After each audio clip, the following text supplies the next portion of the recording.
जय हिंद दोस्तों, हिट कक्षा में आपका स्वागत है। आज हम आपके लिए फिर से मॉडर्न हिस्ट्री के 10 क्वेश्चन लेकर आया हूं। यदि आप हमारे चैनल पर नए हैं तो चैनल को सब्सक्राइब कर लें एंड बेल आइकन को प्रेस कर लें ताकि मैं जो भी वीडियो अपलोड करूं आपको नोटिफिकेशन के तौर पर मिल पाए।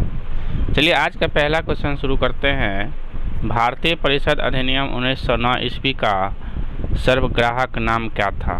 तो क्या नाम था? तो मार्ले मिंटो सुधार। इसका एक्सप्लेनेशन देख लेते हैं। भारत परिषद अधिनियम वर्ष 1909 ईस्वी में ब्रिटिश संसद द्वारा पारित एक अधिनियम था जिसे ब्रिटिश भारत में स्वशासित शासन प्रणाली स्थापित करने के लक्ष्य से पारित किया गया था। मार्ले मिंटो सुधार के नाम से भी जाना जाता है क्योंकि इस समय मार्ले भारत के राज्य सचिव एवं लॉर्ड मिंटो भारत के वायसराय थे। इन्हीं दोनों के नाम पर इसे मार्ले मिंटो सुधार की संज्ञा दी गई। ब्रिटिश सरकार द्वारा इन सुधारों को प्रस्तुत करने के पीछे मुख्य दो घटनाएं थीं। अक्टूबर 1906 ईस्वी में आगा खां के नेतृत्व में एक मुसलमान प्रतिनिधिमंडल वायसराय लॉर्ड मार्ले मिंटो से मिला और मांग की मुसलमानों के लिए पृथक निर्वाचन प्रणाली की व्यवस्था की जाए तथा मुसलमानों को उनकी जनसंख्या के अनुपात में प्रतिनिधित्व दिया जाए। प्रतिनिधिमंडल में तर्क दिया कि उनकी साम्राज्य की सेवा के लिए उन्हें पृथक सामुदायिक प्रतिनिधित्व दिया जाए। नेक्स्ट क्वेश्चन देखते हैं। सेकंड नंबर, सांप्रदायिक निर्वाचन क्षेत्रों की पद्धति की शुरुआत भारत में किसके द्वारा हुई थी? तो इसका सही आंसर क्या हो जाएगा? 1909 ईस्वी का मार्ले मिंटो रिफॉर्म्स। इसका एक्सप्लेनेशन देख लेते हैं। सांप्रदायिक निर्वाचन क्षेत्रों की पद्धति की शुरुआत अक्टूबर 1909 ईस्वी में मुस्लिम प्रतिनिधि मंडल आगा खां की मांग पर मार्ले मिंटो सुधार द्वारा हुई। उस समय भारत के सचिव लॉर्ड मार्ले और वायसराय लॉर्ड मिंटो थे। नेक्स्ट क्वेश्चन देखते हैं। थर्ड नंबर, भारत में गर्मदलीय आंदोलन का पिता किसे कहा जाता है? तो किसे कहा जाता है? बाल गंगाधर तिलक को। यानी बाल गंगाधर तिलक को गर्मदलीय आंदोलन के पिता कहा जाता है। नेक्स्ट क्वेश्चन देखते हैं। फोर्थ नंबर, निम्नलिखित में से कौन पहले एक क्रांतिकारी थे जो बाद में एक योगी और दार्शनिक बन गए? तो कौन थे वो? अरविंद घोष।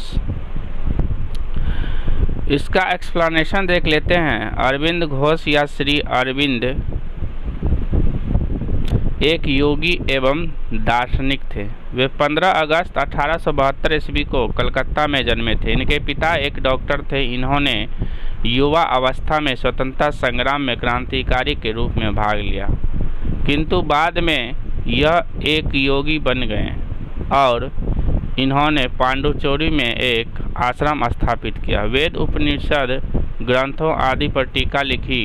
योग साधना मौलिक ग्रंथ भी लिखे। साथ साथ उनका पूरे विश्व में दर्शन शास्त्र पर बहुत बड़ा प्रभाव रहा और उनकी साधना पद्धति के अनुयायी सब देशों में पाए जाते हैं। यह कवि भी थे और गुरु भी थे। नेक्स्ट क्वेश्चन देखते हैं। 6 नंबर, भारत में मुस्लिम लीग की स्थापना किस वर्ष हुई थी? तो भारत में मुस्लिम लीग की स्थापना 1906 ईस्वी में हुई थी। इसका एक्सप्लेनेशन देख लेते हैं। अलीगढ़ कॉलेज के प्राचार्य आर्चबोल्ड के सहयोग से 1 अक्टूबर 1906 ईस्वी को आगा खां के नेतृत्व में मुस्लिमों का एक प्रतिनिधिमंडल शिमला में वायसराय लॉर्ड मिंटो से मिला। इसके बाद मुस्लिम नेताओं ने ढाका के नवाब सलीमुल्लाह के नेतृत्व में 30 दिसंबर 1906 ईस्वी को मुस्लिम लीग की स्थापना की?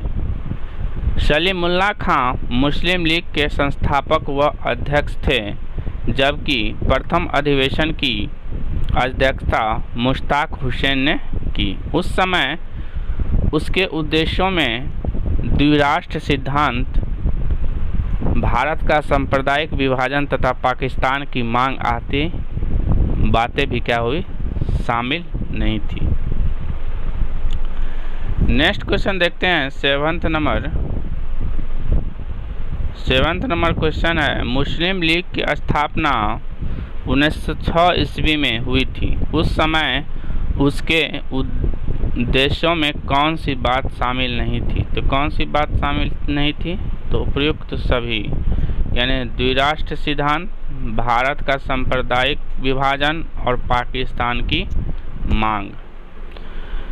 चलिए नेक्स्ट क्वेश्चन देखते हैं। 8 नंबर क्वेश्चन क्या है, 1916 ईस्वी में मद्रास में होम रूल मूवमेंट के प्रवर्तक कौन थे? तो होम रूल मूवमेंट के प्रवर्तक एनी बेसेंट थे। कौन? Annie Besant. नेक्स्ट क्वेश्चन देखते हैं। 9th नंबर, बाल गंगाधर तिलक द्वारा शुरू की गई साप्ताहिक पत्रिका कौन थी? तो बाल गंगाधर तिलक द्वारा शुरू की गई साप्ताहिक पत्रिका केसरी थी। कौन? केसरी। नेक्स्ट और लास्ट क्वेश्चन देखते हैं। शेर ए पंजाब किसका उपनाम है? तो किसका उपनाम है? लाला लाजपत राय का।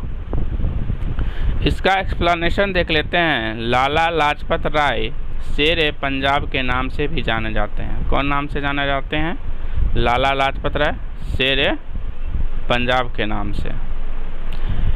ये भारतीय राष्ट्रीय कांग्रेस में गरम दल के नेता तथा पूरे पंजाब के प्रतिनिधि थे। इन्हें पंजाब केसरी भी कहा जाता है। सामन कमीशन के विरोध में एक जुलूस का नेतृत्व करते हुए लाला जी लाठियों के प्रहार से क्या हो गए? घायल हो गए। परिणाम स्वरूप 27 नवंबर 1928 ईस्वी को उनका क्या हो गया? देहांत हो गया। Thank you friends.